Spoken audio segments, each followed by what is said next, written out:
Look. Listen. We did... What? What's up, gamers? Welcome to Look, Listen, episode 5.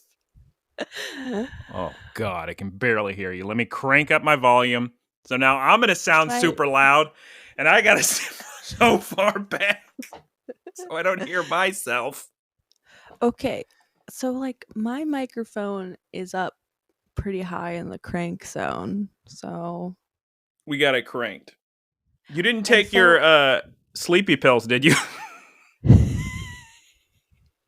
What do you mean? Well, because remember you used to have recording grapes and recording pills, but we don't want the recording pills anymore? No, if I took my recording pills, I would have been here on time. Oh, okay. We haven't recorded in a month. We're in shambles. Yeah, and full disclosure, I'm living with my parents currently, and they don't. That's why she's whispering. Have a podcast. She's shoving microphones into bird boxes. What is it called? Bird Box is a movie. Birdhouse? Birdhouse. Bird home? That still sounds wrong. Birdhouse. Bird home. I can hear my father just outside my door. Yeah. That's good. All right, sick. It's Look, Listen with Geese and Guyera. It's a podcast. Last time, Professor Ticklebits was here, but not this time. He's probably in Wisconsin, I'd imagine. Mm-hmm. Since it's been an entire month since we've spoke, I have too much stuff on the watch and play and eat and listening section. So I should probably rush through those as fast as possible. You can save some for next episode. That's not a bad idea at all. Let's see. Well, let me just pick some interesting ones here. So I was visiting family for a month, which means I ate special Texas food such as Whataburger, or seafood such as Mexican food. Most of it delicious. One of those Mexican foods got me sick, but that's okay. I'm sure it was just, everybody was throwing up, but that's fine. Not all unrelated. Oh, is this what you were talking about? Yes. It's fine. No, it was all unrelated. No, I was the only Mexican food victim. And I also had, yesterday, some British food. Sticky toffee pudding, Cornish pasty. I almost said game hen, but it wasn't a Cornish game hen. It was a pasty, which I almost said pasty, but they pronounce it pasty, as they do in Michigan. That's like those... I'm trying not to say and what did I do? A big old It's the flaky pie crust with stuff in it. This one had meat and such. Yeah, I saw all this British stuff and I was like, I wonder if Guyera watched the Great British Bake Off. I've seen a couple episodes. I don't think I've watched one all the way through before.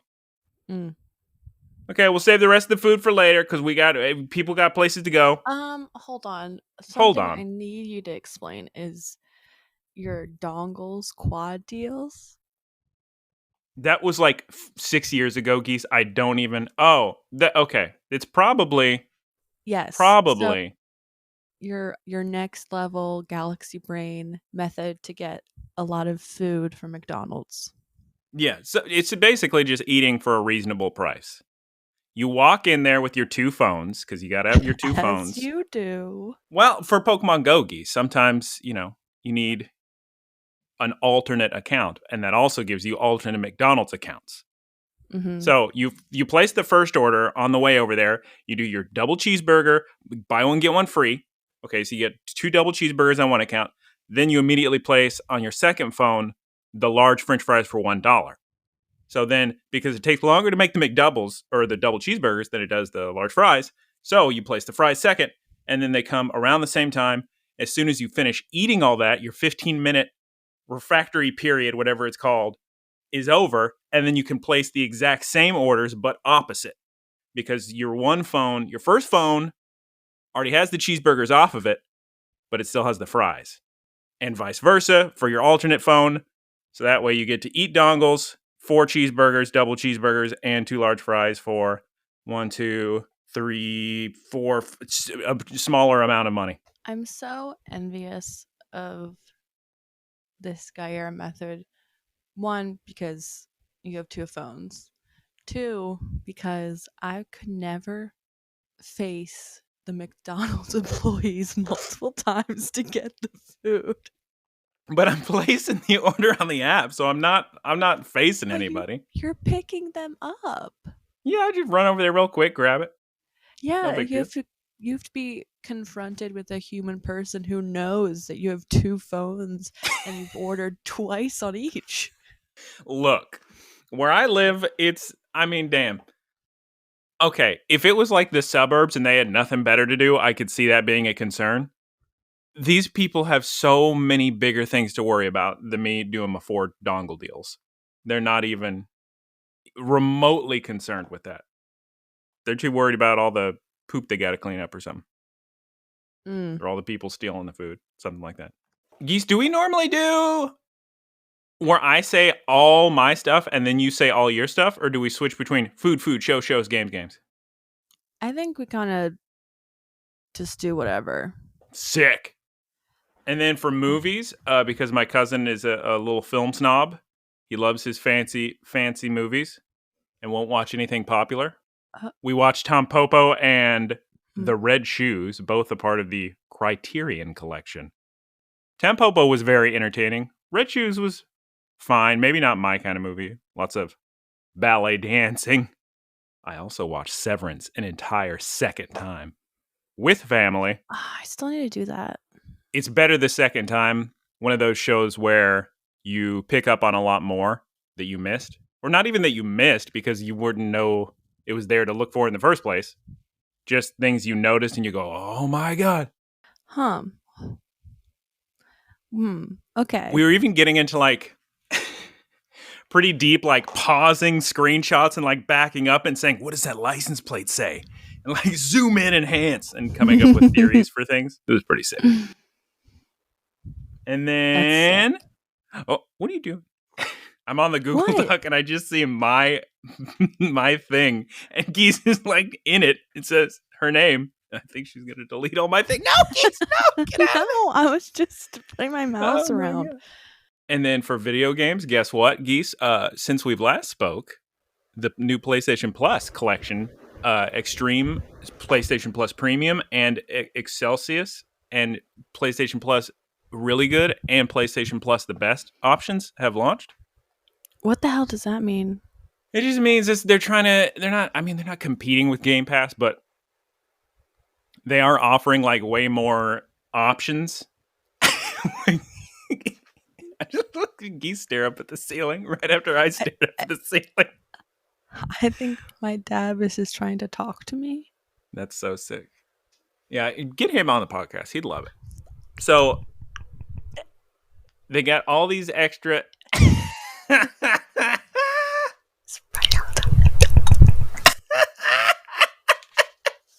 He's just going wild, moving her arms like crazy. So back to PlayStation Plus. They got all these PS1 games. She's staring at somebody. We got all these PlayStation 1 games. We got all these other PlayStation Plus games, and I'm playing them. I'm having a time, and Geese is losing it on the video section of what I can see. She's mouthing my dad and pointing. Oh, yeah. Episodes from here on out are going to be great. Okay, I think you left.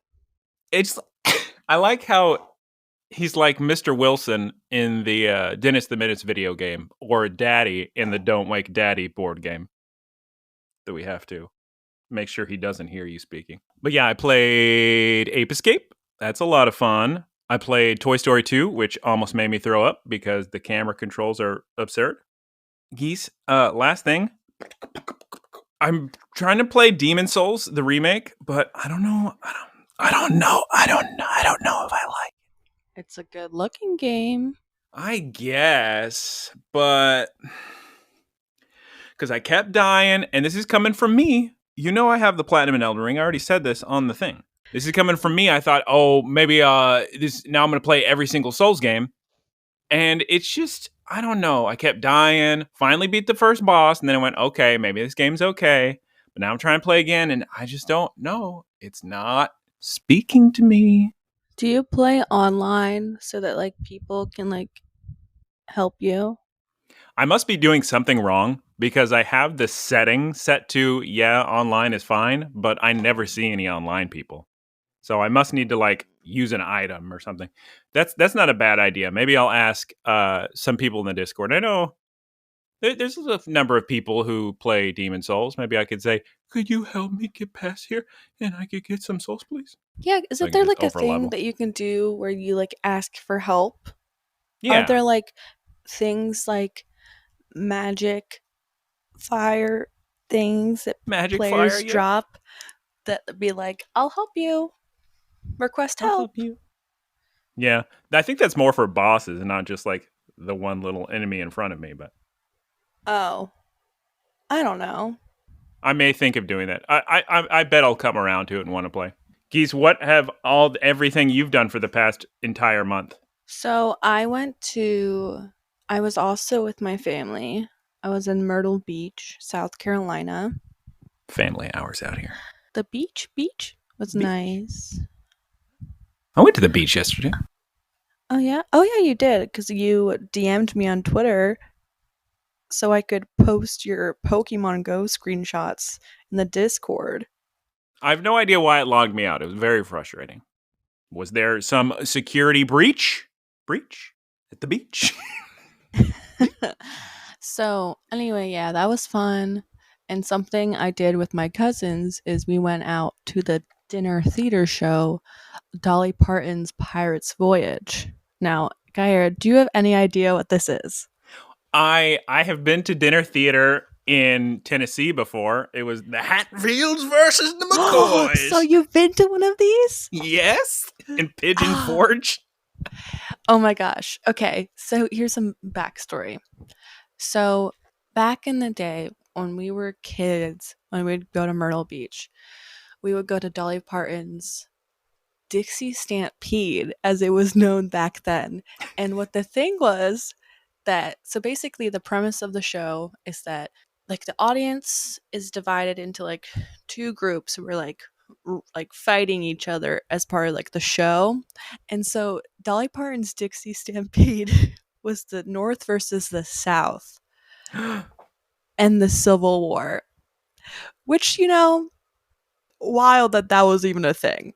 So a couple of years back, they changed it to be Pirates Voyage, and now the whole the whole show is like the Crimson Pirates versus the Sapphire Pirates, right? Ooh. So the food's exactly the same. It's like you get like a little like rotisserie chicken. You get this amazing vegetable soup that you can buy at the gift store to make, which I did. Get corn and like an apple turnover. Is it unlimited food or just one little meal?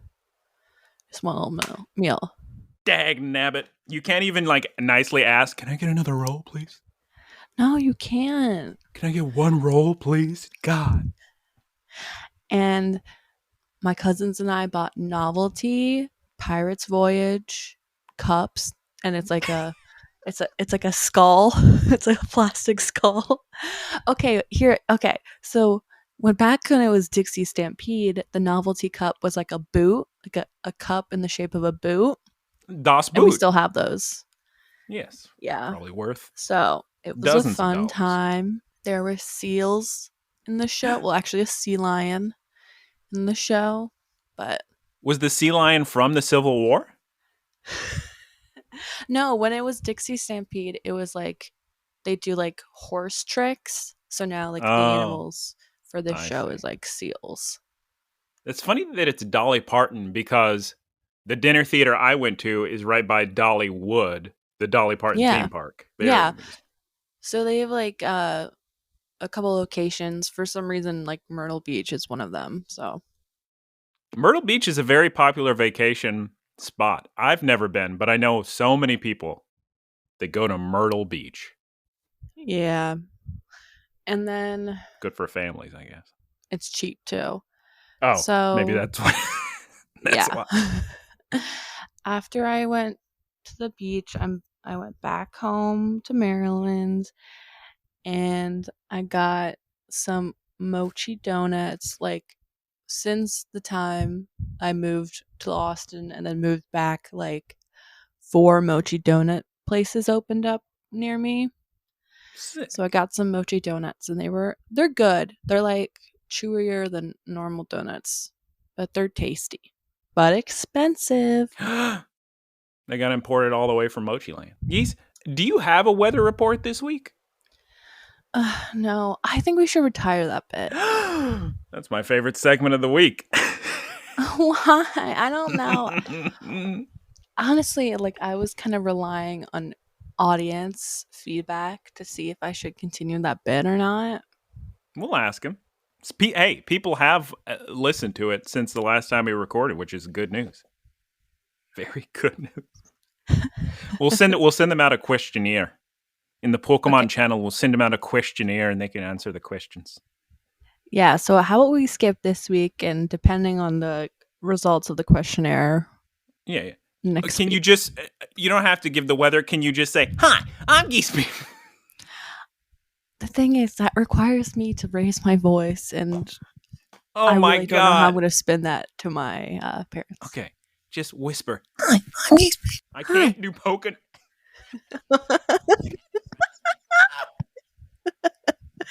I can't do Pokemon News of the Week. Geesepeep.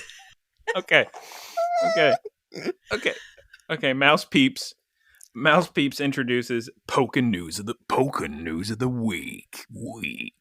We probably have way more Pokemon News actually because it's been an entire month, but I'm just going to give you the most recent Pokemon News of the week because I've been dying to give you hot off the presses Pokemon News.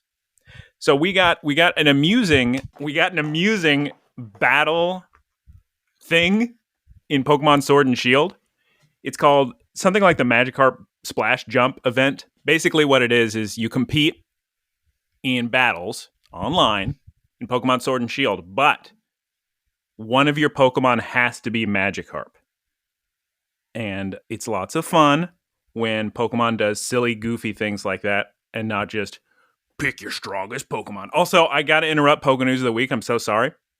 It's cracking me up that on the current recording thing we're doing, the people's names listed are Geese and Marine. So I always think the wrong person is talking. Okay, back to Pokemon News of the Week. So, since we've last spoken, the Pokemon Go trading card game mini set has come out. So, I did go to GameStop and I did trade in Crash Bandicoot 4. It's about time because it came to PlayStation Plus, so I don't need it. I should also trade in like Red Dead Redemption 2. And I bought an Alolan Executor box. I saw that. That looks cool. Comes with 4 booster packs, and they gave me a little sealed promo of Pikachu. The thing is, though, it's not actually a promo. I don't know why they're doing this. Like, normally when a store hands out a special card, it's like stamped promo, and it's like a specific card in the promo set, the promo series of like those sets. But no, they just literally took a card from the Pokemon TCG set and put it in the plastic, which, I don't know, kind of silly, but that means for sure I'm not going to open it because it would be silly to, because there's no distinction outside of that little packaging. I haven't opened it yet. I'll probably open it maybe on a little stream if I get some more Pokemon Go products, because people like watching people open Pokemon cards, in my experience. Yes. Yeast. Are you about to sneeze? No. I'm just thinking, okay, I need some sips of water and I need some more breaths. And how am I going to get sips and breaths in at the same time? Okay. Especially for 3 big old Pokes episodes. Okay. Also, we're getting more and more like leaks and riddles about Pokemon Scarlet and Violet. Oh, yeah. When is that coming out? November. I'm very excited. But also, God of War Ragnarok comes out in November. That was just announced. So I'm going to be fighting. Crossover? Is there going to be a crossover between the two? Pokemon and God of War? No, I don't think so. Super weird, though. They announced the release date for God of War is November 9th, which is a Wednesday. And games do not release on Wednesday. Certainly not big games. Used to be Tuesday. For the past several years, it's been Friday. So Maybe I'm real that's like the confused about this date. first day of like their quarter. No, November 9th? No. Lots I of don't know people go how for business November works. 11th. And November 11th would make so much sense because it is a Friday. Can you hear that airplane? Geese? Geese? What? Can you hear the airplane or helicopter? It's probably gone now. Good. So I'm confused as to... I love how this is still Poke News of the Week. I'm confused as to why it has a November 9th release date, but actually this is going to probably work out pretty well for me because then I'll be able to play it on my days off, especially if I can get a copy early, which I can a lot of times with Sony games by going to the little mom and pop shop. Oh, but the big terrible news of the quarter is that there was this fake leak everybody really loved because it showed these little cherubies, but instead they look like little grapes, little recording grapes. They looked very cute for like a regional variation in the new Iberian I think Peninsula. I saw that. Yeah, but the guy who made them was like, nah, it's a fake. So everybody's real sad because they loved them because they were cute. I wish I had my recording grapes. Way to go, Lanky. Way to go. You'll get a mic stand. It's not his grapes. fault. No, it's not. It was a joke, Lanky. We love you. It's my parents' fault for not having any fruit in the house. Way to go, Geese's parents. We only have salad dressing and soup in this house. We can use the salad dressing for recording. Just gurgling down Thousand Island and Ranch. Honestly, as a kid, I would just drink raspberry vinaigrette. So good. Nom, nom, nom, nom, nom. Oh, God. It's like sweet, but also like bitter. I love it. Because in my house, a salad is just a bowl of lettuce with salad dressing. Sure. Maybe. Yeah. That is against the spirit of the salad, but not against the letter of the law. What's the phrase, Geese? I don't know. You know what I'm talking about. Don't shake your head no. Oh, you shake your head. That's a phrase. It means it's against the spirit of the law, but not the letter of the law. That's the phrase. You've heard that phrase. Geese is making up stories. Okay, Geese, I got a bunch of plot to get through. You're going to have to introduce it. Preferably as mouse peeps, but you can do whatever character you want to introduce. All right, we got episode 13. All right. Was that it? Was that the whole introduction? Yeah, that's fine. Sick. I watched this and 14 with Aaron last night, so I have some good Aaron quotes. Oh God, yeah, he was getting some good screenshots too. I'm proud of his screenshotting, and they will be used. I told him when to pause and to take screenshots, so I'm proud of Geese then. No props to Aaron. Thank you. Yeah. Okay. Oh shoot. Oh God, Geese. I like how just not even a little 0 to 100. Oh God. So all props to Geese. Everyone tell Aaron thanks for nothing. Tag him on social media. Yep. All right. Episode 13. We open in Japanese with Samson Oak with his poker problem. Oh no, Guyera. What? You never sent me the stingers. Oh no. Well, I have the stingers written down, so I'll tell you what happened. Okay. Yeah. We could have done a lot of things. We could have had grapes. We could have had stingers. We could have had. We could have had like practice. This is Look, Listen, Geese and Guyera. What's the word they use? Acoustic sessions, raw. Just Abridged. Somebody left a recording device in the studio, and this is just what was picked up. That's what this episode's kind of about. We open with a poker problem with Samson Oak. You remember Samson Oak? Yeah. Clambos. Oh, I thought you were talking to me. Samson Oak is Professor Oak's cousin or whatever, right? And he lives in Alola, right? Mm-hmm. Are they cousins? He's got a question for us today. He says, who's going to win the pancake race? Geese, do you know? Yes. The episode opens with our cutie pie sweetie heart, Bone Sweet, bouncing around with pancakes. We got Mallow, Ash, Pika, Chew, Rotom. They're all watching. And then Yes, geese. Yeah, sorry to interrupt, but No, please interrupt and don't even say sorry. okay. So I was watching with Aaron, like I said, and Aaron saw Rotomdex, and he was like, "Is that a flying piece of toast?" He does kind of look like it. And then I responded, "Wow, you really don't listen to our podcast, huh?" And then he did not respond to that. Oh, please tag Professor Ticklebits on social media and tell him what Rotomdex is. Thank you. Yes, please. Please. Okay, so Mallow yells quiet because obviously the kids are talking, right? And it's supposed to be serious pancake practice time, geese. Yeah. The kids are making a darn fool of themselves, being way too loud. Bone Sweet does this adorable little twirl in the air with her little petals. Very, very cute. So, geese, the pancake race is a tradition on Melee Island. Do you recall the origins of it? Just somebody made pancakes once and they started racing about it? I don't think they even talked about that. I don't think so either, because I don't have anything written down. Yeah. Ash decides he wants to join in on the fun. Well, I think everybody convinces him it's going to be a fantastic time.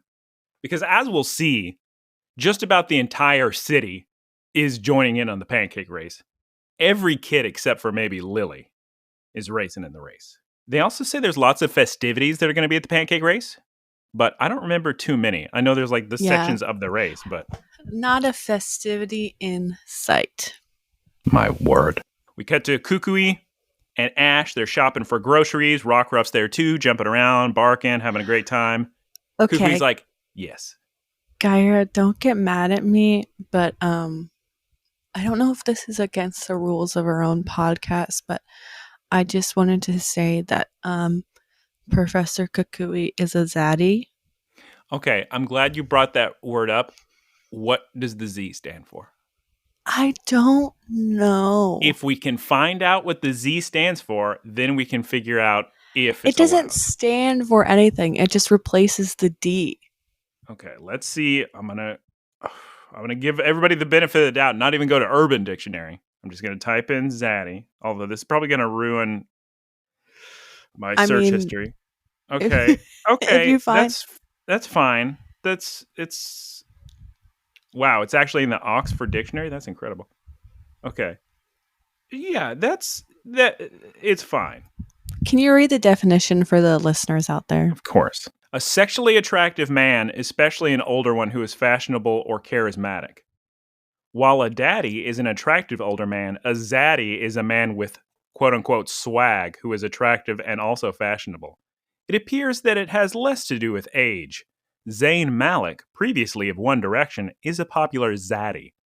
Ryan Reynolds is also likely a zaddy. I wouldn't say that for Zayn Malik, but go off Oxford Dictionary. Go off Oxford. He smells good, looks good, and is good. I think my God. I think that describes Professor Kukui. Certainly. Kukui. Cuckoo. Don't go to Urban Dictionary because it gets more vulgar. So. Oh yeah, it does.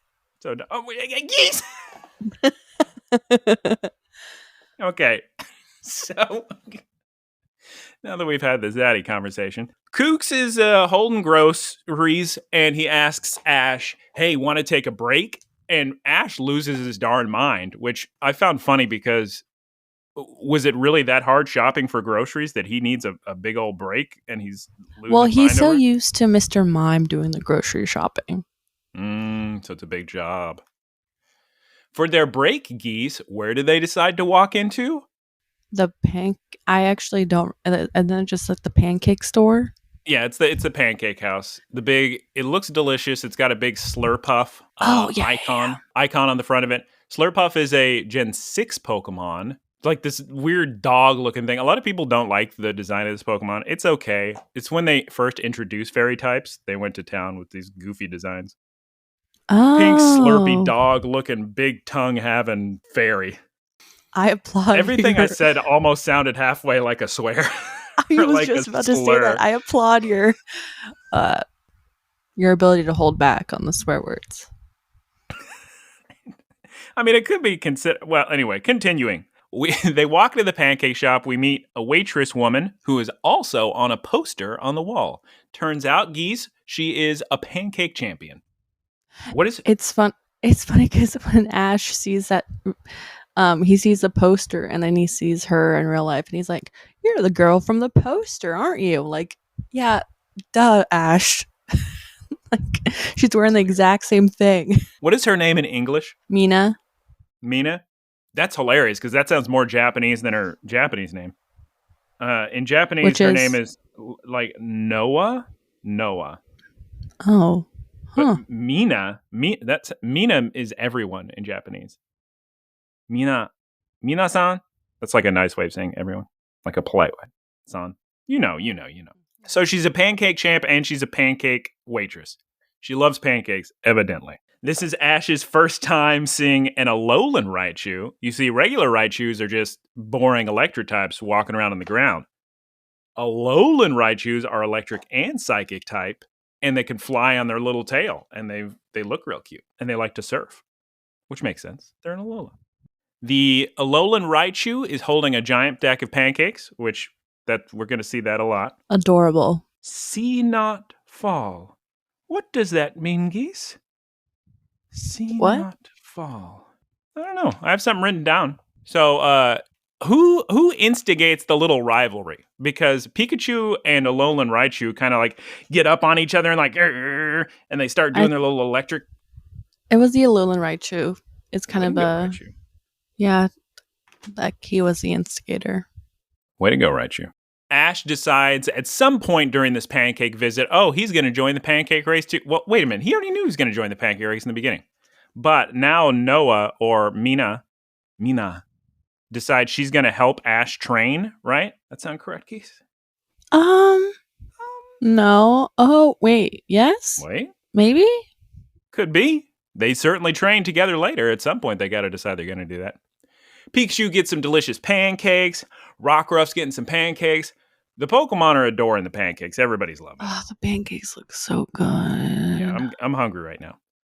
We cut to Pikachu real sweaty trying to carry these pancakes while Raichu blows them out of the water because they're both training. Like Pikachu's running on his little legs and Raichu's just zipping by flying. Honestly, I consider that cheating. He's a big cheater. Rotom says that Pikachu should go 5 kilometers an hour and then speed up. We cut to Team Rocket watching Ash, and they're eating some ice cream. Vacation gear.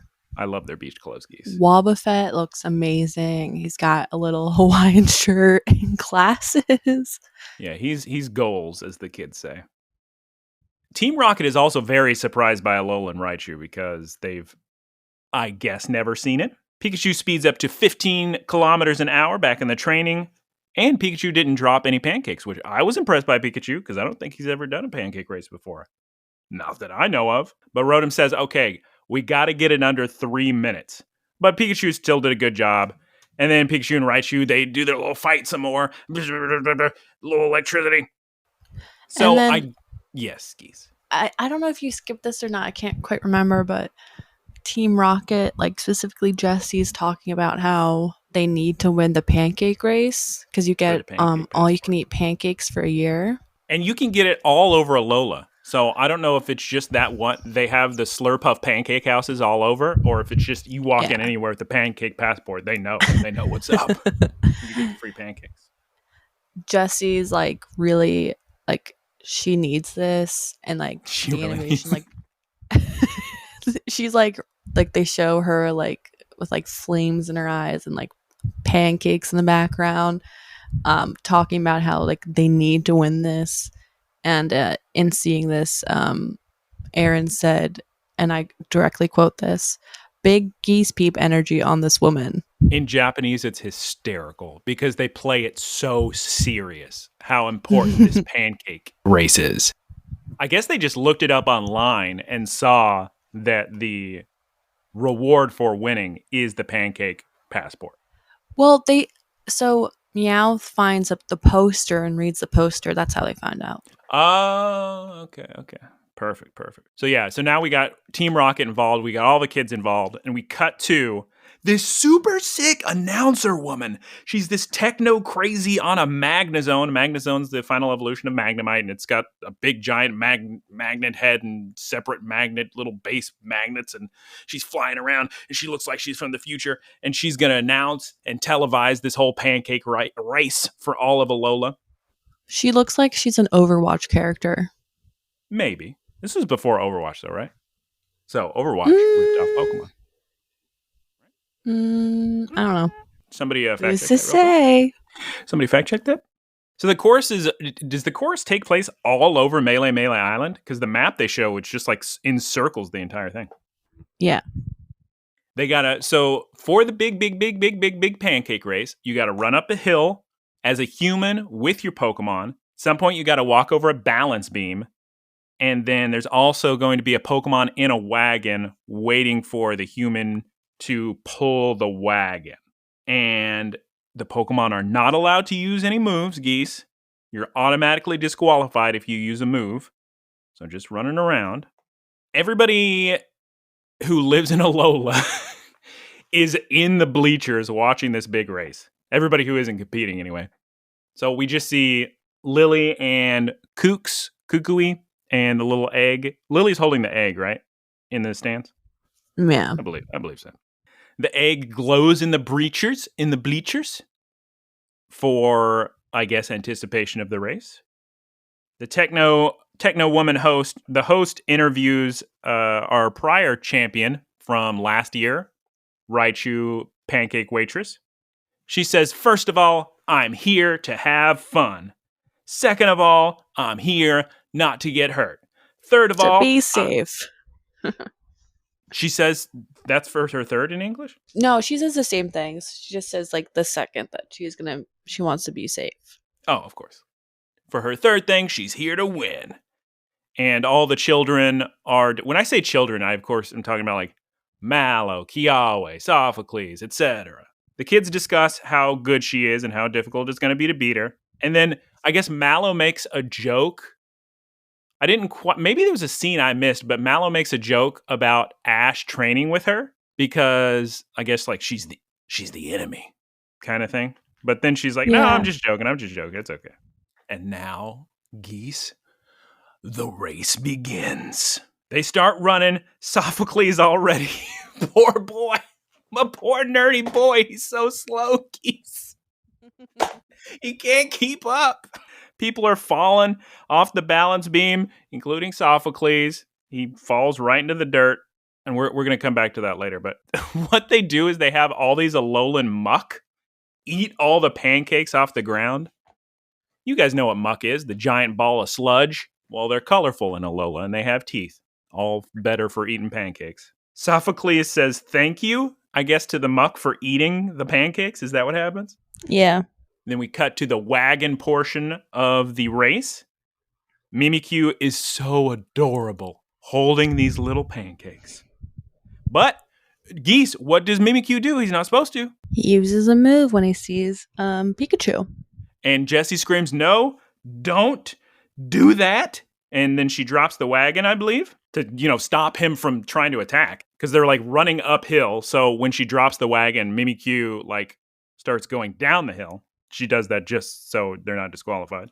We see that Ash is keeping up pace with Raichu. And Samson Oak has Komala. He's the little koala Pokemon. We always see him in the little interstitials. He bangs his little piece of log thing against the school bells, and he's always sleeping. At some point in this episode, I don't remember when, I think Rotom is talking about, either Rotom or Oak is talking about how when Komala are born, their parents give them a little log to hold on to. It was Rotom. Which is good lore, because there's a lot of Pokemon people are confused about, that Pokemon, all these Pokemon are clearly holding this object. Are they born holding that object? So at least for Komala, they make it clear. No, their parents give them. Poplio is so cute with his little bubble, holding the little pancakes. And we see James is... I don't know how they thought they were going to get away with this one, Geese. James is pulling a, terrible, fake-looking canister disguised Beware with Wobbuffet and Meowth inside of it. but it's way too heavy. He can't make it up a hill with that much weight. Serves him right. But then, even heavier than that, we see Kiawe. This may be my favorite part of the episode is Kiawe, because Yeah. he's trying to pull in a wagon a Turtonator, the giant, enormous, spiked armored turtle, giant tortoise, kappa, giant thing. I have no idea how he even has the strength to do that. I don't know why he thought that was a good idea. He could have used any Pokemon, but he can barely move, and he's collapsing on the ground and screaming, and it's the most dramatic scene transition you could imagine. It just shows the entire island, and you hear Kiawe screaming. God, poor guy. And then Geese, the saddest thing I've ever seen in my life. We cut to these wagons with no trainers, just little Pokemon sitting in there, and it's just a sad, crying little Togedemaru, a little Alolan Raticate, and a little Poliwhirl. And they're just sitting there. When Aaron saw this, when he saw the Poliwhirl, he was like, is that a whirligig? A whirligig. Very close, Aaron. Very close. Yeah. I was almost in tears looking at these poor abandoned Pokemon because there's nobody there to take them up the hill. We see Sophocles run up and he says sorry to Togedemaru. I already got disqualified falling off the darn balance beam. And Togedemaru's not pleased with him. He bounces on him and pulls out his spikes, which, come on, Togedemaru. I understand you're upset, but don't. You could have killed him. But what do I have written down here, Geese? Pokes walking with Ox. What is Ockis, Geese? What is Ockis? I don't know. Me neither. Pokes walking with Ockis. Very cool. Very cool. Maybe it was Pokes walking with Sophocles? No. So at this point, it's just the Pokemon, right? The trainers are no longer involved at the final stretch of the race. So maybe I was trying to say something about that. We see Mimikyu again. He's got a Shadow Ball, which he's not supposed to use. And because of this Shadow Ball and Mimikyu trying to attack Pikachu, what happens then is then Bonesweet bumps into Mimikyu. Then they both bump into Poplio. Something like that. It's kind of, there's a lot going on. There's pancakes everywhere, all over the ground. Everybody's disqualified. Everybody's sad in the bleachers. Well, not Pikachu and Raichu and Komala, but Pops and Mimikyu and the third person I said. Who's the third person? Bonesweet. Jesse's furious. Cheating Beware is also still going. And I think at this point, Jessie is screaming about how much she needs the pancakes. Raichu's just flying. Again, not fair at all. Just on his little... It doesn't look like he's exerting any energy at all. He's just flying on his little tail. And Pikachu's just running his little legs off. They're neck and neck for a while. And then we cut back to the bleachers. We see the egg glowing some more. Lily is supporting. Now we get to Team Rocket being absolute buffoons because Meowth engages a rocket booster in the little bicycle under their little Beware suit. Geese, how do they expect people not to notice this? They know it's being televised all over Alola. Everybody knows that Beware does not have a rocket booster. He's not Go Lurk. Rotom's already waiting at the finish line. And then what happens, Geese? Every episode, as soon as Team Rocket's going to do something, Beware shows up, and like this part is so funny. Like Beware rips off like the fake Beware rag that's covering I'm having a stroke. Meowth and Wobbuffet. And when that happens, like the animation, like you can see like the individual stitches of like the fake Beware like ripping. Beware grabs, Jesse and James and like yeets them out of there before they can finish. That is all correct. And of course, at this point, everybody notices that it was Meowth cheating in there, so they're immediately disqualified. And Pikachu and Raichu, Alola and Raichu, are watching this all happen with Beware, and they're kind of in shock. So they're just sitting there staring, and all the while, Komala just keeps on rolling by. And what happens, Geese? Komala wins the darn race. But Pikachu and Raichu are so close. They're running right behind him, and they tie for second place because they crossed the line at the exact same time. We then cut to the awards ceremony. In the awards ceremony, is the biggest pincer I've ever seen in my entire life, Geese. When I think of pincer, I think of a normal size pincer. This pincer's like a triple alpha pincer. He's like the size of 14 men. We see all these trainers in the audience, and there's a Growlithe, a Sudowoodo, a Herdier, and a Alolan Raticate, a Poliwhirl, a Machop, a Machoke, a Munchlax, a Rock, a Yungoos, a Spinda, an Elekid, a Makuhita, a Goose. Is there a Mongoose? Yungoos? And of course, all the normal Pokemon that the normal kids have. Samson Oak, of course, is the entrant who used Komala. I guess this does show that the Komala belongs to Samson Oak. Samson Oak thanks everyone for his big old pancake passport, standing on the first prize pedestal. Passwords. He does little Goldeen impression, because he always does his little Pokepuns. Raichu is very disappointed in himself. Togedemaru is still very upset that Sophocles disqualified himself and Togedemaru. And everybody's like, Lily, you need to join next year. And everybody... I believe she's hesitant at that idea. And then they say, where's Kiawe? And poor Kiawe. He's still pulling that turtle up that hill. If I only could. Poor Kiawe. The boys got heart. The boys got spirit. I'll give him that. Gotta give him that. It's not a great idea, but we do the big giant scream. Dramatic. This is also this episode is another piece of evidence that Kiawe is a himbo. Yes. Putting his strength and pride before thinking something through. It's admirable. We cut to the school, and what is this, Geese? What's hatching? What's glowing? Snowy. Wait, is that the English name? Yeah. Okay. Snowy. I gotta remember that. So we see Lily's egg. It's glowing. It's hatching. All the kids are rushing around. Oh my God, Geese. It's an Alolan Vulpix. Now everyone knows what a Vulpix is. It's a cute little fox Pokemon. Originally a fire type in Kanto. That's what we knew until Sun and Moon. Then we see an Alolan Vulpix, which is an ice type. In Japanese, her nickname, it is a girl, right? I think. Yeah. Did they not say? I'm not positive. In Japanese, the nickname is Shiron. In English, we will be using the English nicknames.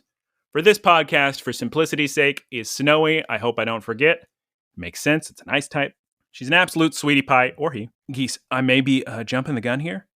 Does the other egg hatch this episode too? Yeah. Okay. Oh, wait. No, I think they show it. Oh? In like the beginning of the next episode. Okay, I'm jumping the gun. Apologies. You didn't hear anything. Only the Alolan egg hatches. Not the Cantonian egg, just the Alolan little Vulpix. Very cute. Before they said the name of the Pokemon as it hatched, I asked Aaron what that Pokemon was, and the name he came up with was Priscilla. That's a good nickname for a cute little Alolan Vulpix. No. Like the name of the Pokemon. Yeah, just Priscilla evolves into Ninetales. Perfect, Aaron. Yeah. So that's the end of episode 13. We then get a stinger, which Geese has not seen because I did not send it to her. In the stinger for episode 13, we are back at the awards ceremony for the Pancake Passport. And Samson Oak is still holding Komala. And Kamala's asleep, like Komala always is. And it's a very odd scene. I could see this one not playing well in English because it really doesn't make much sense. I guess Komala still thinks he's in the race because he like jumps up and does this like quick spin fast attack thing in the air and hits Samson Oak in the head. And then Oak falls on the ground and just makes a Zoroark pun. And that's the end of the stinger. So, pointless, yes. Useful? No. All right, that's episode 13. I need to use the restroom before episode 14. So I will be right back. Godspeed. Okay, hey, we're back. It's episode 14 time, Geese. I think, would you not say that this is a lean, quick episode, right? Like we just get down to the point? Because I'm looking at my notes and there's like nothing here. Like a very small amount of notes comparatively. Oh, yeah. Oh, yeah. Oh, Geese yeah. talk just a little bit. Oh, yeah. Geese just talk for a little bit. Just, God. About this episode or what? Anything. Just because what I'm trying to say is, Geese, I can't just episode.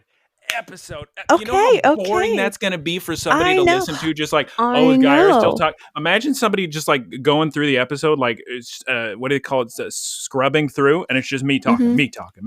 I know. Okay. I'll do you want me to handle this episode? Do you remember every single thing that happened? I mean, yeah, sure. Okay, guys. Oh, come on now. So we start from where the last episode ended in the classroom with Snowy hatching, and then Principal Oak comes running in with his egg and is like, the egg's hatching. Like a couple of seconds later, the Kanto egg hatches, and guess what it is, Guyera? I know. Can I answer? Yeah. Unbelievably, it's a Vulpix. Yeah, it's a regular old Vulpix. Fire type. Yeah. This fire type Vulpix is way more, say, extroverted than Lily's Alolan Vulpix. Oh my gosh, yeah. Basically, Snowy, as Lily has named it, is a lot like how Lily is, kind of like reserved and... Despite that, Lily still cannot touch her own Vulpix. She's too afraid to. Yeah. And it's kind of sad because little Snowy is kind of confused why Lily won't touch her. Yeah. And then all like the kids are like, you should catch it. Make it your partner. So she goes and gets a Pokeball and like, what's his face? What's his face? I think Geese is talking about the very end of the episode at this point. What? The Pokeball isn't until the very end, right? Are you sure? No, I don't think so. I think so. Yeah, it's at the very end. Yeah. No. Yes. No. Because the very end is like, I'm a Pokemon trainer. That's when she gets the Pokeball. It's at the very, very end. No. Geese is still incredulous. Okay. All right, back to Vulpix. You take over. Okay. I just meant we could talk about something else. Okay. So Vulpix and Vulpix both... What? Geese? Talk about something else? What? I have a question for you. Yes. What's your question, Geese? My question is, and I have this down in my notes, has a Pokemon ever been the show? Can you say that in a more family-friendly way? So I have a clean cut.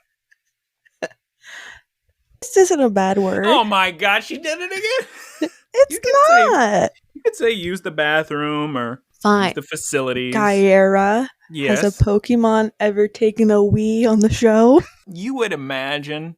I could be thinking of Dragon Ball, but maybe they've gone to the bathroom. One time, I actually can't recall a specific instance it has happened, but I guess there's not many bathrooms in the show either. Back to Vulpixes. They both hatch around the same time, and they're both Vulpixes, which surprises absolutely everyone, even the professors, even the principals. They're like, wow, what a coincidence. Like I said earlier, the Cantonian Vulpix is running around making friends with everybody, and everybody's excited. We're at this school when this is happening, of course. Rotom tells Ash that the ice type, Alolan Vulpix, is from Mount Lanakila. That's where you can find him. And it can exhale air that is negative 50 degrees Celsius, which Geese in Fahrenheit is, of course, cold. Yes. And then Rotom takes photos of everyone. And they're like, nice to meet you, all the Pokemon, and they're having a great time. Alolan Vulpix ices them? Oh, no. Oh, was it Ash? Does Alolan Vulpix turn Ash into like an icicle? And then Cantonian Vulpix? Yeah. Oh, I thought you were going to say it. Oh, I thought you were going to say it. I thought you were going to say it, Geese. Here. I'll say what happens to Vulpix, and you say what happens to Cantonian Vulpix. Okay. Step 1. Ash is standing there. Why does Alolan Vulpix do this? Who's to say? There probably is a good reason. There probably is a good reason. But Alolan Vulpix uses powder snow on Ash, and he turns into a big giant icicle. Then, and Geese, this is your cue. Cantonian Vulpix does the old fire on them and then they burn. An ember attack. So all the Sure. ice melts away. Alolan Vulpix is sort of similar to Lily in that she's we're going to call her she for now. And then we can correct the record later if need be. She's kind of hesitant to interact with all the other Pokemon and all the other people. She does love Lily. She's comfortable around Lily. But Snowy is kind of, I don't know about all the other guys. Also, turns out Geese was incredibly correct. Yeah, I'm literally looking at the episode right now, scrubbing through, and at 6:06, I have Snowy Pokeball catches right itself. Right. So we're doing the Pokeball part now. I think I'm thinking of 2 episodes in the future with Ash. Spoilers. Surprised I'm not getting more eyebrows. Okay. So The professors say, great, the eggs are hatched. Geese, what are you laughing at? You know what's going to happen. It just goes like this. Geese, look at my hands. It goes like this. The professors are like, great. The eggs hatch. The kids are like, great. What the heck do we do now? And the professor's like, well, I got a great idea. Why don't you kids raise this Alolan Vulpix and I'll take care of the Cantonian Vulpix? And the kids are like, oh, sick. Who's gonna raise this Vulpix? And of course, everybody volunteers Lily. And she's like, but eventually she agrees. And then Geese's favorite part of the episode, Lily gets a Pokeball. Yeah, she gets a Pokeball and she goes to throw it, and it's like very dramatic. And she ends up hitting Ash in the head, and the Pokeball bounces off Ash's head to the floor. And Snowy just goes up to it and, like, with its nose, touches the Pokeball and just catches itself, basically. Which has happened a couple times in this series so far. Just Pokemon agreeing to be caught by people, so they just kind of catch themselves. Lily starts to cry. She throws the Pokeball, and now she's a trainer. She still can't touch Snowy, and Snowy feels bad for her because of that. But everyone is very, very supportive. Kukui gives this big, giant speech to everyone, and basically it boils down to she'll figure it out. Right, Geese? Yeah. In the speech. Any more in the speech? Is there an important theme of the speech we should get across? Basically, he's just like, you have to figure out what kind of Pokemon trainer you want to be. Right. That's basically it. Lily and Vulpix, Snowy, we'll refer to her, Snowy, stare at each other for a while, and then we cut to the school day is over. Already the butler or the driver is there to pick up Lily to drive to her mansion, but Lily's like, actually, I want to walk home today. She wants to walk home because she wants to spend more time with Snowy, get to know her a little bit. Snowy looks absolutely adorable. And then Mallow, I don't know if she whispers it to Ash, but Mallow's like, we're gonna follow Lily. And she grabs Ash by the arm very violently, I would say. So we see Lily and Snowy. They're gonna go get some malasadas, everybody's favorite pastime on the Alolan Islands.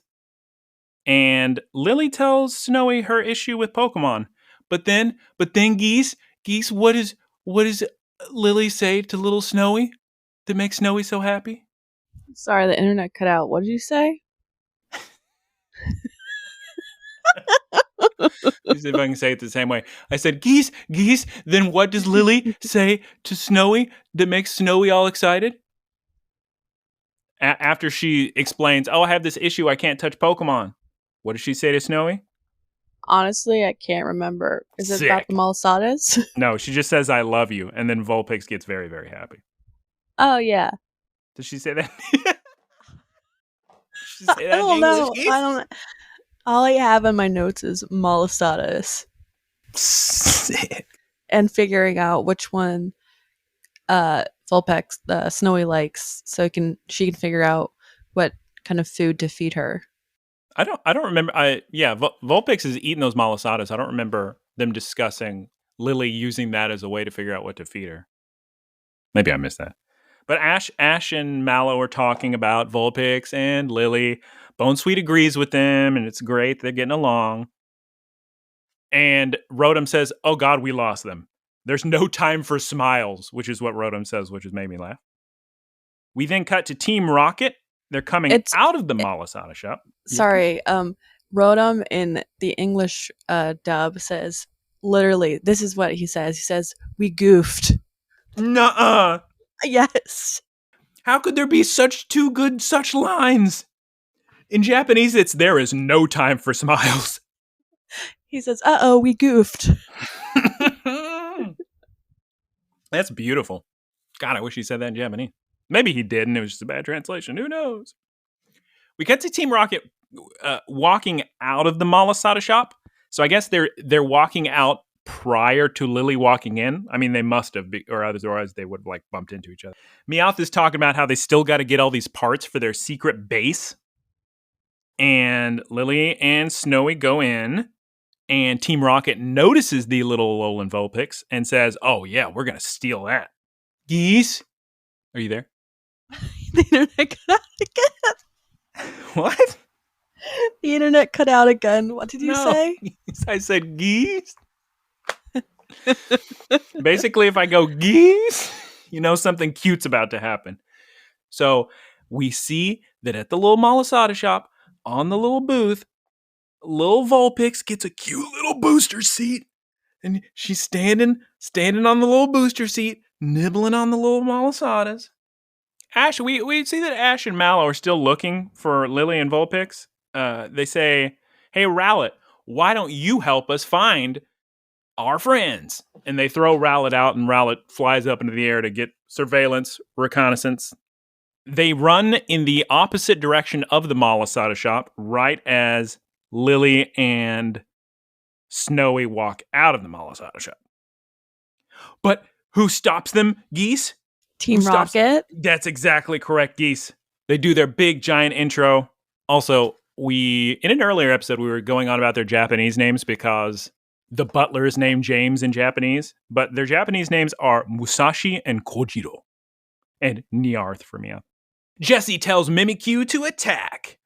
And Mimikyu just walks away because it's not a Pikachu, and Mimikyu doesn't really care about battling unless it's a Pikachu. So Team Rocket chases Lily and Vulpix, and Vulpix uses Powder Snow, and it creates this like ice floor, like Home Alone, and Team Rocket is slipping on it. Then we cut to Rowlet, and he's coming back, and the kids are excited, and it turns out, Geese, what did he find? A watermelon. Ash is not impressed with his watermelon, but they do hear Lily scream. But Rowlet's so proud about it. It is a good and watermelon. We love that for him. I'm proud of Rowlet. I'm proud of my boy. He got a very good watermelon. Hashtag proud of Rowlet. Hashtag, make sure when you're tagging Professor Ticklebits on all social medias, telling him way to go, type in hashtag proud of Rowlet. Yeah. Proud of my little boy, Rowlet. Team Rocket has got Lily cornered. And they send out Marini. And what does Marini do the second she comes out, Geese? Launches on James's head to poison him. And turns him into Poison James that looks exactly like Marini. And it's a good thing I asked you, Geese, because my notes incorrectly state she jumps on Ash's face, which is incorrect. Mimikyu still won't listen. But Sludge Bomb comes from Marini, and then Vulpix uses Powder Snow, and Team Rocket approaches, and Meowth actually looks kind of scary at this point. He pulls out these like long claws. God, there's some long claws because he's going to use Scratch. And then I don't remember which one actually does hit Snowy. One of them does hit Snowy, and Snowy goes launching in the air off the side of the building, and Lily it's like, oh no, and she jumps and she catches Snowy. At the very last second, she grabs, they're both falling off the edge of this building, and they're going to hit the ground. Thank goodness Ash is there because he tells Rowlet, use leafage, and that creates a barrier on the ground of leaves and air, and the air like pushes them up, and then Lily kind of falls into the arms of Mallow. This was all after a big sludge bomb attack, by the way, from Marini. And Lily's holding her. Lily did it. She's holding little Vulpix. And then Lily asks Vulpix, are you okay, little Snowy? Ash is furious at this point, which he probably should be. That's not cool that Team Rocket almost killed his friend. Mimikyu sees Pikachu. They're up on the roof like above them. Vulpix uses Powder Snow and freezes Team Rocket. And then who shows up as soon as they're frozen? Beware comes to eat them. That is absolutely correct, Geese. And Snowy jumps up into Lily's arms, and they hug, and they snug, and Ash and Mallow, and all the Pokemon are so happy for them, because Lily's finally able to touch Pokemon. And then after that, we cut to Team Rocket, and I guess we didn't mention this earlier. When we first saw Team Rocket come out of the Malasada shop, she had a bag, and Team Rocket, Meowth and James were asking her about that, and she was kind of coy about it. I think she was just like, I'm just going to eat this later. But turns out, we find out now, she bought that little bag for Beware. She was looking out for him. Wobbuffet starts crying because it's so sweet. And then Beware, it's not clear because Beware doesn't show emotions with its face. So it's just a blank face. And Beware grabs Jessie. Is he grateful for the Malasadas? Is he upset that Jessie brought food when it's Beware's job to get food? Who's to say? I do know that Geese told Aaron to screenshot this because I'm pretty sure Jessie dies at the end of this episode because Beware hugs her to death. It's a really great shot. Like, the animators drew the veins in her eyes, and she literally does look like she's about to die. It's the most horrifying thing we've seen yet, Geese. And while this is happening, Mimikyu eats the Malasadas intended for Beware. We cut to school the next day, and Lily is still holding Snowy. Everyone's super stoked. The Vulpixes are getting along. Togedemaru's rolling around, which she does when she's real happy. But then Togedemaru runs and hugs Lily's leg. Lily gets spooked by that. So turns out Lily's okay with Vulpix, but for other Pokemon, maybe she's not really, super still able to handle that kind of thing. And that's the end of the episode that I got. Anything you can think of? No, wow, breaking news, James Caan died. Star of The Godfather. The creator of Yu-Gi-Oh! Just died too. Wow. But that was kind of sad because he was young. He died in some sort of water accident, drowning, I think. James Caan, 82. Okay. That's a full life, but yes, still sad to see. Who was he in Elf? Right? The dad. Of course. Buddy's dad. Sad. Okay, episode 15. Sadness. Episode 15. Wait, first I got to, before we jump into... Man, these transitions are fire. Before I jump into episode 15, I got to tell you the stinger of episode 14. Mm-hmm. Mm-hmm. We see Mallow and Lily walking on a hot day. And Mallow's like, God, it's hot out here, huh? And Lily's like, that's fine. I got my little Vulpix, Snowy, here, and she keeps me cool any time of the week. And little Snowy's like, yeah. And so then little Snowy uses powder snow on Lily, and Lily turns into a giant icicle, and Mallow freaks out. And that's the stinger. Sounds like a good one. Well, it's okay. Look. Listen.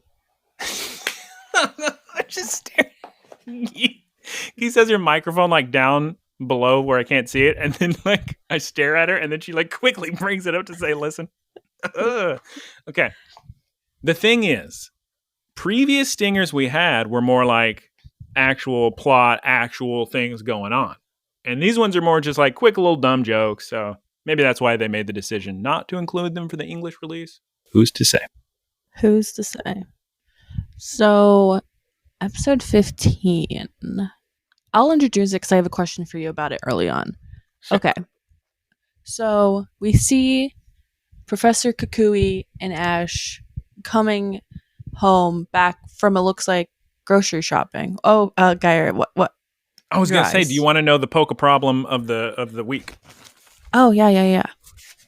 This time it's introduced by your Zaddy and mine, Kukui.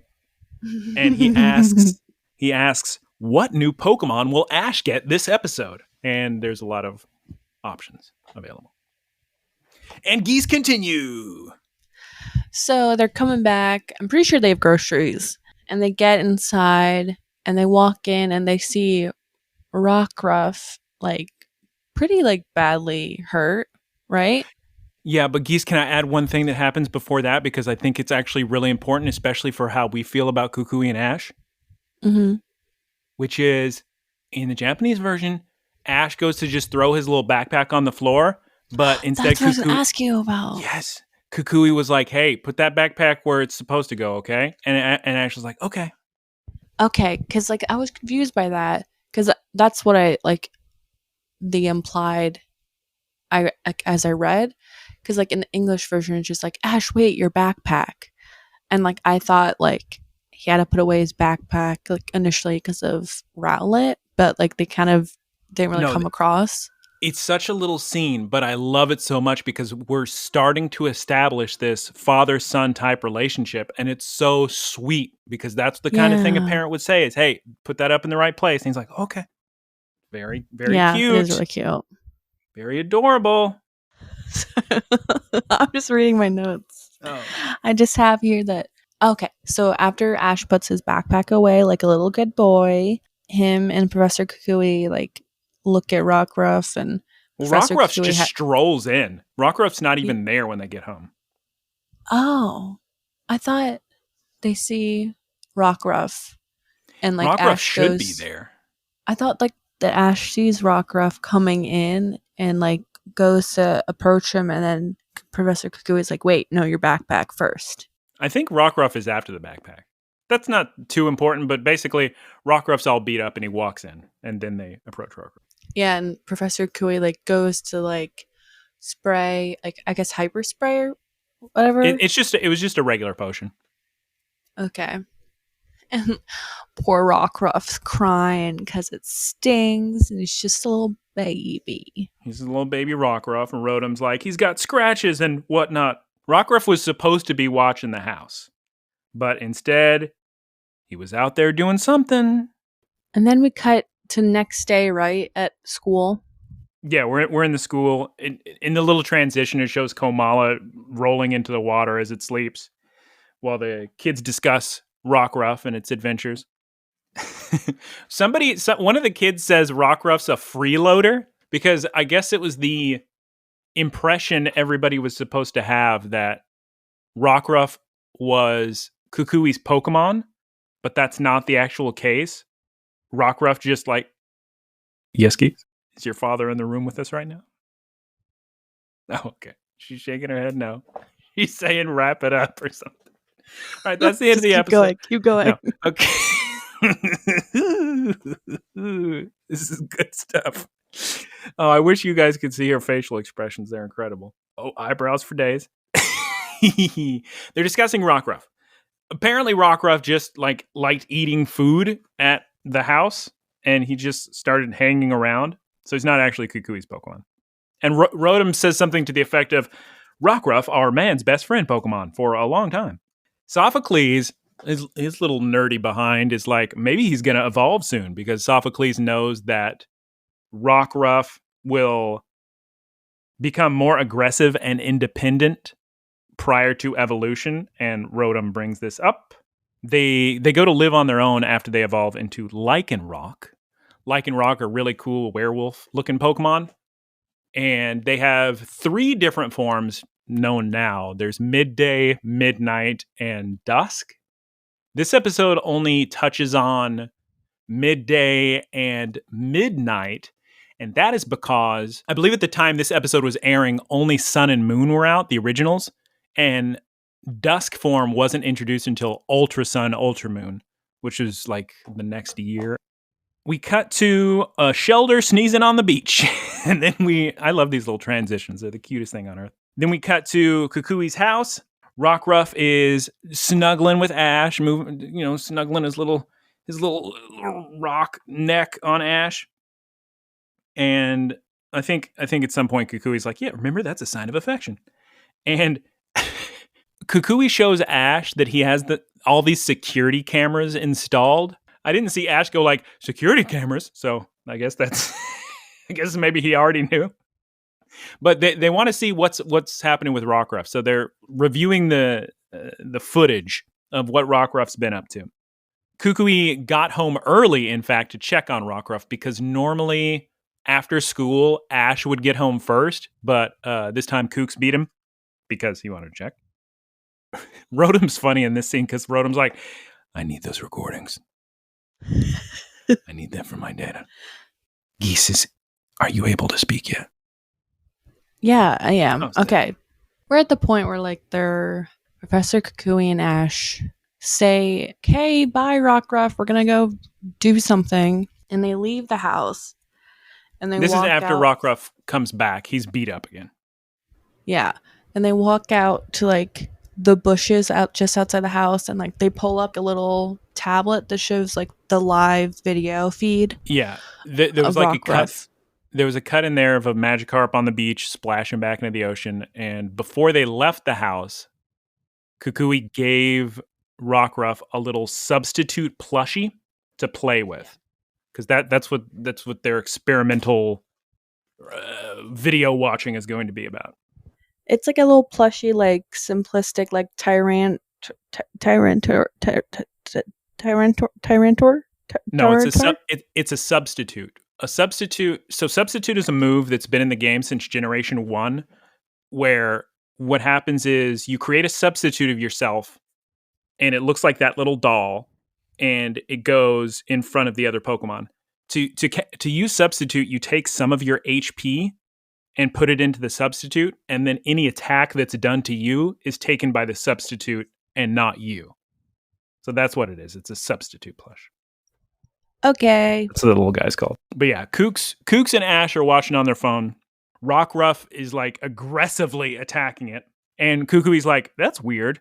Rockruff's never done that before because Rocks is like growling and scratching and honestly looks a little bit deadly, honestly.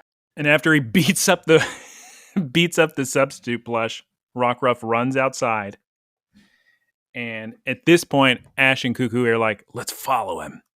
And Pikachu and Rotom are there, of course, like they always are. They're watching from behind a log. There's always a convenient log on a cliff where they can watch something from through this magical forest. We cut to this cool shot that's going to be used like 15 more times in this episode of two Lycanroc howling at the moon. It's a midnight form and the midday form. I wrote down here daybreak form, but I think that's a Monster Hunter expansion. It's called midday form. There's all these Pokemon in this little fight club they've created. Yeah, it is basically a fight club. Yeah, there's a Sudowoodo, a Boldore, a Primeape, a Mankey, a Hariyama, a Golduck, a Machoke, a Lolaradicate. They're all running up. There's a Fearow and a Braviary. Rockruff, he's hanging out with a little Spinda, a Machop, a Sableye. All the stars are here. All these Pokemon are here just to train and get stronger. Ash and Kukui are going, what is this? Rotom is very impressed by the fight club. Kukui says, oh my god, it's Claude Hill. And the fight club begins with the Lycanroc, the two werewolves, which again, the evolution of Rockruff. They start to fight. And then Pangoro and the other Pokemon watch. Magmar walks up. You guys know Magmar, the fire type. There's even a little Vullaby, which is cute. She's a little vulture baby. Kind of like Togepi, where she's got like this, it looks like an egg diaper. It's cute. A big battle occurs, and Kukui is saying what moves are happening, and there's a rock throw, and then he says Accelerock. Acceleror. Like, am I having a stroke? No. Well, I mean, there is a Pokemon called Excelgor, but he's not involved in any of these Pokemon. Acceleror. The Pokes are cheering for the big giant battle. I like the midnight Lycanroc because he just uppercuts the midday Lycanroc. He just punches him right in the jaw. And Kukui's like, oh, that's a counter. The midnight form loves taking a hit and then countering. And then Rotom documents all this fighting. And then all the Pokes start to battle. They all team up for whatever Pokemon they're matched up against and start fighting. Like, it makes sense. Like, the two flying Pokemon start fighting each other. Fearow and Braviary. And then Kukui tells Ash, watch the battle to see Rockruff's motivation. That doesn't sound like the wording he would use in English. Do you recall what Kukui says to Ash? I don't remember. I know at one point, because I think they go back again and watch to say, like, not to interfere And that humans must not get involved at this Pokemon dojo. Right. I don't know, like, I don't know if Kukui's trying to say, like, are they being bad doing this, or is it just for training and they're trying to get stronger? But Rockruff gets matched up with Magmar. Magmar's real strong. Ash is real worried because Rockruff's just getting worked. He tries biting Magmar's tail. I believe already at this point he's trying to use the rock throw move, right? Like Rockruff's little neck. His little neck rocks start glowing, but he can't pull it off. Eventually, Rockruff is knocked out. Magmar gloats about it and then goes on to fight Bangoro. And yeah, this is where Kukui's like, oh, look. They're just training and they should not. Humans have no part in this. They should not interfere. Okay. Rockruff jumps back up and he walks back home. And then he sees everyone there waiting and he's super... I was relieved to see this. Like, Rockruff was really excited to see everybody, his friends. Because I was afraid, like, he would be embarrassed or something, like, oh, this was a secret. But no, Rockruff is fine. Ash tells Rockruff that he's super cool, and that is true. Rockruff is adorable and cool. And Ash asks him, hey, you want to train together? And even Pikachu will help. Rockruff seems down for this idea. Ash tells Rockruff, we're going to beat that Magmar. And then we cut to the next morning. Rowlet is snoozing, of course, and Rockruff is trying to learn Rock Throw, which is a good thing to do because everybody says it's effective versus fire types, aka Magmar. We get some incredible animation here where Pika... Yes. With the, like, Ash is like, all right, Rockruff, this is how you, like, activate your rock... What is it called? What's it called? Rock Throw. Yeah, Rock Throw. And he's like, starts doing this, like, head motion, like, up and down, like, moving his head, and then, like, Pikachu follows. And it's just, it's so funny. There's even a point later in the episode I was thinking, man, did they keep this in the English version? Seems a bit with much. The butt? Yes, with the butt. Yep. With the booty. I took a screenshot. Okay, perfect. We're going to put that in there. We're going to put that in there. So yeah, they're wildly moving around trying to teach Rockruff how to use his rock throw. Rockruff understands. He's like, oh yeah, I got it. And then Pikachu and Rockruff do this adorable little like handshake with their little tails where they grab their little tails together. And Rowlet comes after them. Rotom and Kukui are watching, and Rotom tells Kukui, I don't understand Ash's logic. And then Kook says, it is emotion. You need to watch to Ash. Watch to Ash. You need to watch Ash speak to Rockruff's eyes. And Rotom still doesn't get it. Rockruff and Ash and Pikachu and Rotom are doing like push-ups, and they're running around. I think this actually happens later, but I want to mention it now because it's so adorable. Rotom can fly, but when they're doing their little running exercises, he gets on the sand and does a little run with little Rotom feet on the beach.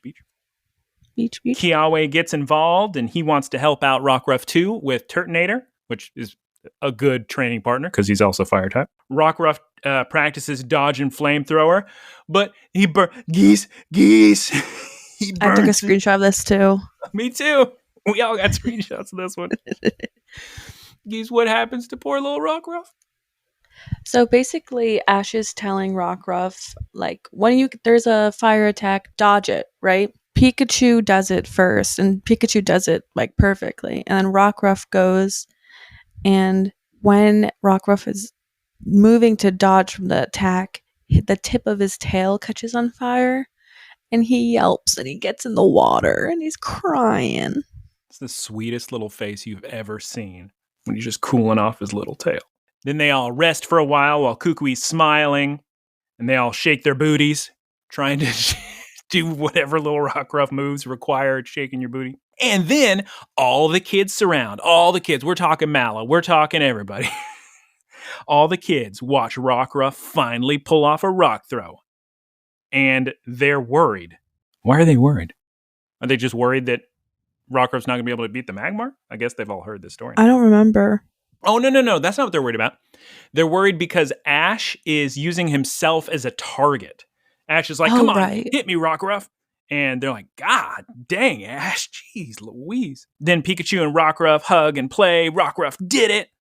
And then we cut to evening. Before I continue, though, I should make that clear. They're really pressing on this matter of how, like, what's the word? Like how passionate and good of a trainer Ash is, that this is how he trains with his Pokemon. I mean, just think about all the things he's doing with Rockruff, emulating how he does the move, actually using his own body as a target to try and teach him. All the kids are very impressed with this, but they're also very worried because they're like, I certainly wouldn't use my body as the target for a dang Pokemon move. So we cut back to the evening time, and Rotom is going over the battle data from Claude Hill. Is it Claude Hill in English too? Yeah. They're watching the first battle to try to learn from it over a little pancake dinner. Delicious. Rockruff's hopping around. It's time to go to the hill. And we go and see Rockruff versus Magmar. And I think Kukui and Ash are watching, right? It's just them, right? Not like the rest of the kids aren't there. Right? Yeah. So we're already right into the battle. Rockruff dodges, and the Lycanrocs are impressed because we cut to them and see them like going, and there's a tackle, and there's a fire punch, and a flamethrower, and a dodge, and then Rockruff's about to use a rock throw, Geese, but then Magmar hits him. Oh my God. Right as he was preparing his little rock throw. But then, right after that, Geese, what does Rockruff do? He uses something. He uses the rock throw. That's correct. He uses the rock throw. He hits Magmar, and then he does a headbutt right into Magmar's stomach, and we get a little fake out. It looks like Magmar's going to come back up, but no, Magmar has been knocked out. The Lycanrocs howl at the moon. It's the third time they've used that animation. They love that animation. Okay, then we cut back to the training beach. It's still the evening time, right, at the training beach? Yeah. I think so. Rotom talks about how, we have Ash to thank for this, that Rockruff learned how to use rock throw, that Rockruff beat Magmar, and Kukui says, hey, Ash, why don't you go ahead and catch Rockruff? I mean, he trusts you more than anyone, and you'd be the ultimate partner, and Pikachu loves him. And Rockruff agrees, and Ash catches Rockruff. And in Japanese, they of course say, get! They hold up the Pokeball and yell, get! Just like, Super Mario Sunshine, shine get. Oh. And now time for more training. And they're just running around, and I think this is where we do the cute Rotom running on the beach. And Kukui starts running too. Everybody's joining in. And apparently, remember that video with the little kid on the news? Apparently, this is my first time on the news, and apparently, you've never seen that video, Geese? Oh my God. That's one of the top class. That's up there with I Like Turtles. You've never seen Apparently, kid? No. Oh my God. I don't believe it. It's a fantastic video. I'll have to pull it up and send it to you. Geese, is there anything else I'm missing in the episode before we get to the stinger? I don't think so. It's a very celebratory episode. Rockruff and Ash are going to be great teammates. And then we cut to the stinger. We're back at Kukui's. This again, I was called Geese Ash. Geese is not aware of this because she does not see it. We see Ash unwrapping Rockruff's bandages. You assume he got patched up after the big battle or something. We see Love Disc swimming around in a little aquarium. And Ash asks, hey, where's Rowlet? Then we cut to seeing all of Kukui's big living room. He's got this gorgeous big TV. And we see these like toys sitting all around. There's a Dedenne, a Halucha, a Barboach, and a Darumaka, like toy / big plush for all those different Pokemon all over the living room. And Rockruff goes to look for Rowlet, starts sniffing all the toys. And it turns out Rowlet was disguised as a Darumaka the whole time. Good work, Rockruff.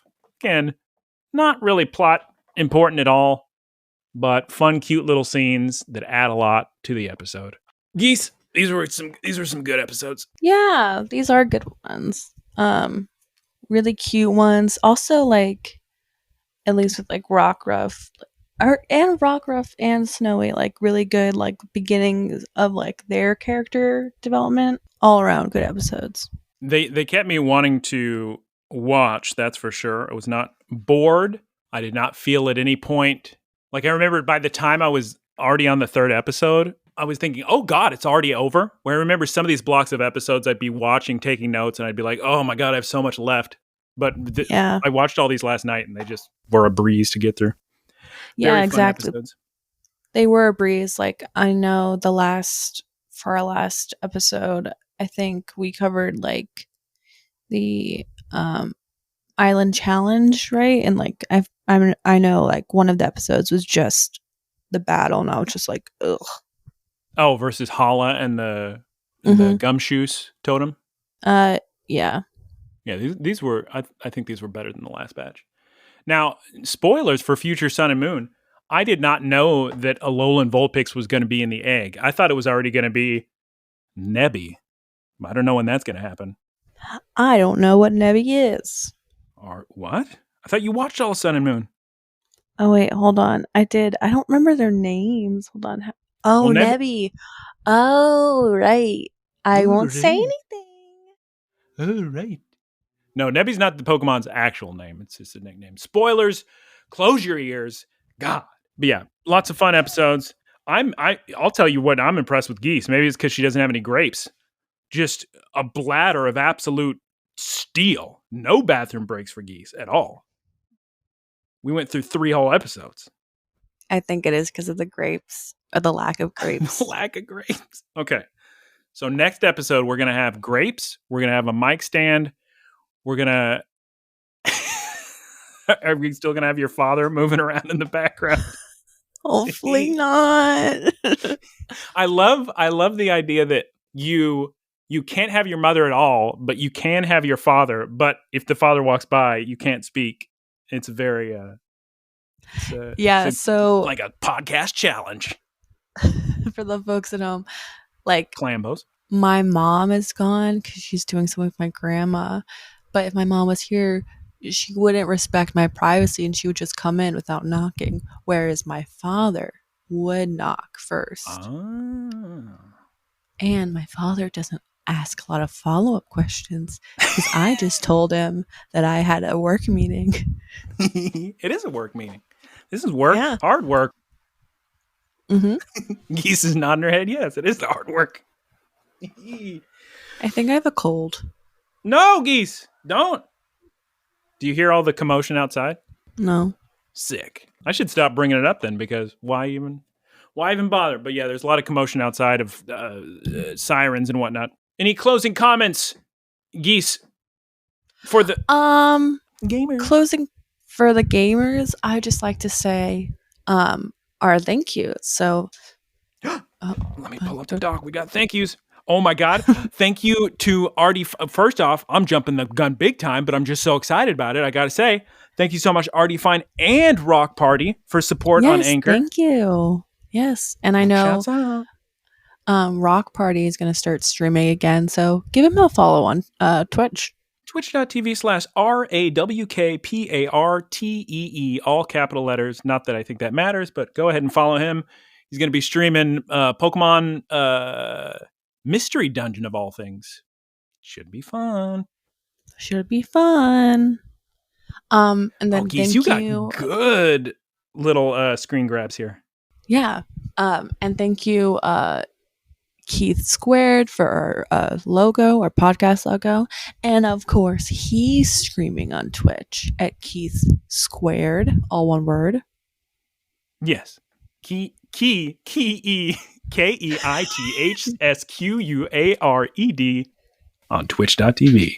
Shouts out to Professor Ticklebits, who got us our website, and he does the little announcement at the end of the episode, as you hear. He asked us a question. He sent in a question, right? Should we do questions? Please now? Email us. Yes, of course we should read the questions. Always happen in the end. Geese, you know this. Good Lord. Follow us on social media at looklistencast on Twitter, Instagram, and email gmail.com looklistencast and send in your emails. Geese, would you like to read the email? I would love to. Well, I'm just scrolling to find it. Scroll to the email. Scroll into the email. I'm trying to find it. Would you like me to just message it to you? Oh, wait, I found it. Geese found the email. Shouts out Geese for remembering our emails of the week. Okay, so we have an email here from Aaron. And it says, hello, short-time listener, first-time emailer. I enjoy the good faces you share on the podcast, and it reminds me of a Twitter account I follow with the same name. My question is this: what gimmick Twitter accounts do you follow? What a great question. What a Let me great just pull up my question. Twitter. Honestly, everybody needs to be sending in great questions. And we even talk about milk for you people, the clambos. And all we ask is you send in one gosh darn question. And if you don't send in a question, I'm never going to record another podcast again, and I'll never forgive you. To answer your question, of course, we first have to start with Cursed Pizzas, because they, of course, have retweeted me and shared my pizza creations. Some of the cursed pizzas they show do look gross. Some look delicious, and they're not cursed at all. So I follow a lot of gimmick ones. I follow animals going goblin mode. Oh, that's a good one. Cats with jobs. Very good. T-shirts that go hard. Oh, yeah. You know, Possum every hour. I don't follow any of those, but I see those on my feed all the time, and they do get a like or two from me.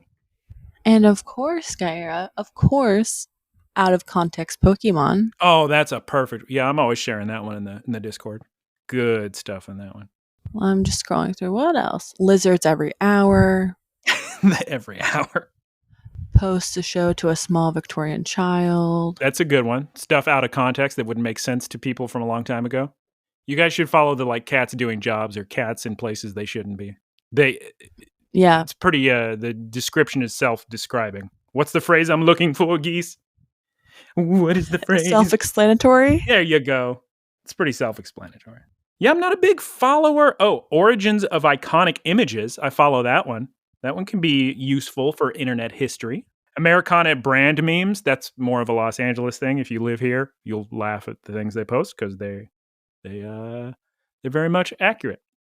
Geese, you got to follow Pokemon Sleeping. It's just a bunch of Pokemon snoozing, and it's the cutest thing in the world. I'm following it right now. Pokemon Sleeping. Perfectly cut Shiny Hunter Screams at Shiny Screams. That's a good one. People like freaking out when they see Pokemon.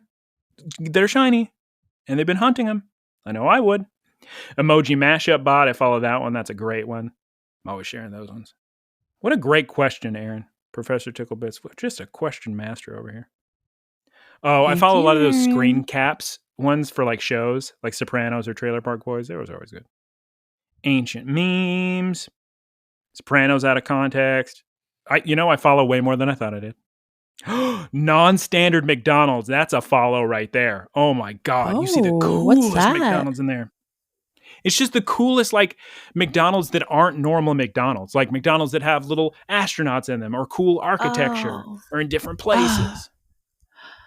Man, do you ever watch that video by Quentin Reviews where he goes or like talks about going to like the last non-standard McDonald's in the US? Well, there's lots of non-standard McDonald's. What do you mean?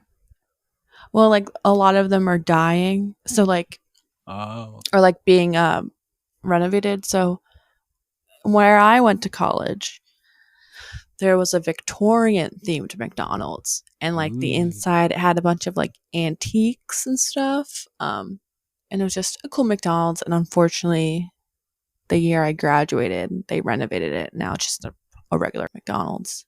Geese, no. Yeah, they got rid of the NASA McDonald's with the astronauts coming out of it. It's very sad. They need to stop doing that.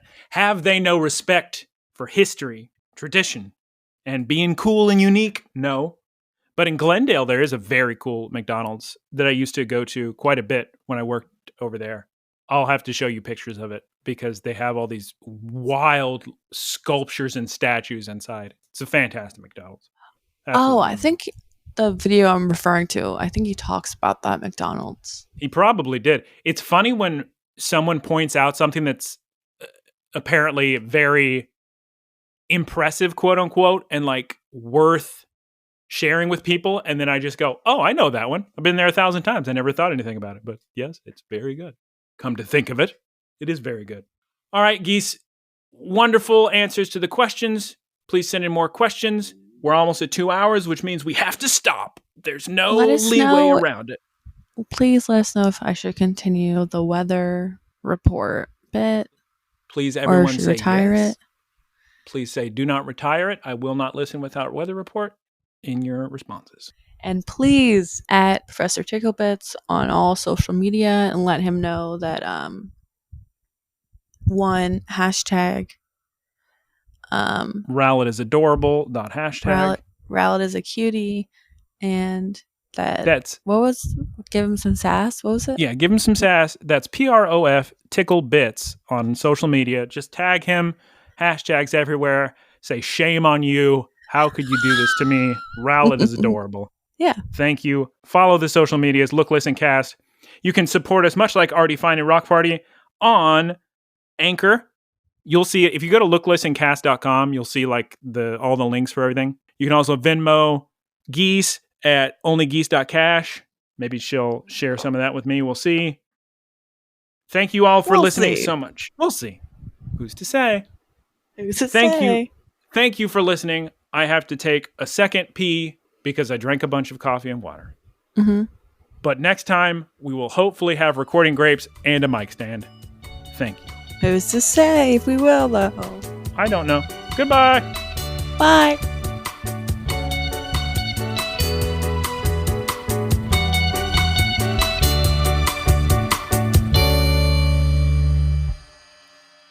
Howdy, y'all. It's me, geesepeep. Thank you for listening to the geesepeep Productions podcast. GEESEPEEP Enterprises, doing business as PEEP Industries, together with its subsidiaries, is a diversified worldwide entertainment company with operations in media networks, talent management, parks and resorts, multimedia entertainment, and consumer products and interactive media. GEESEPEEP Enterprises is a Dow 30 company.